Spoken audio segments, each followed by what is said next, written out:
बोलत नाही ना व बोलायचंच नाही. आणि तू तो मला शहाणपणा शिकवू नकोस. चल निघत ना. म्हणजे जबरदस्ती झाली. हा त्या बघा बांध माझा आहे, मी गवत काढणारच. हा आणि तुम्हाला काय करायचं ते करा. जा जाग्या माझ्या डोसक्यात शिरू नको.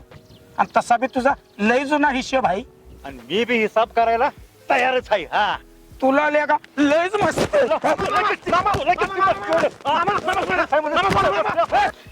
काल काय एवढे सगळे जीव तोडून काम करत होती आणि ते आव्या बघ बरं किती चुकारपणा करत होता. तसंच आहे ती. त्याचाच फोन आहे. 100 वर्ष आयुष्य आहे त्याला. बघ काय म्हणते ती. आव्या बोल. काय आलो आलो. काय झालं. अरबाना माग सरपंचाची आणि जगुनानाची भांडणं लागलेत. चल चल बघ काय झालं. डॉक्टर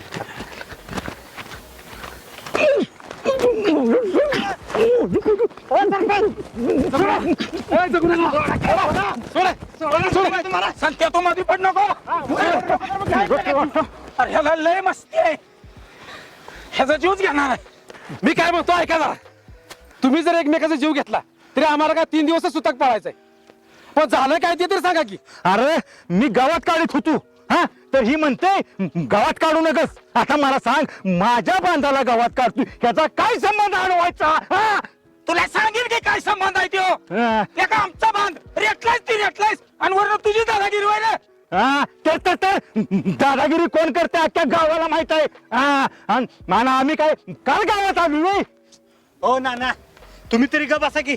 4 माणसं गोळा करा आणि मग बघा बांध कुणी रेटलाय ती. मागच्या टिपण्याला माणसं बोलवली होती तेव्हा जेव्हा सांगितलंय या बांधाला गावात कापायचं नाही.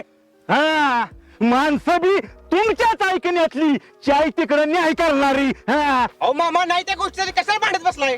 माणसाचं कसं असतं सगळं वावर पडून राहिलं तरी चालेल पण इथपर बांध सोडणार नाही. नाही नाही नाही एकतर गेला तरी चालेल पण तुला ह्या बांधाला गावात कापून देणार नाही. हा शेतकरी ह्यातच मागा राहिलाय. गावकीभर जमल पण भावकीभर जमायचं नाही. अहो इथपर बांध काय मड्यावर नेणार आहे का.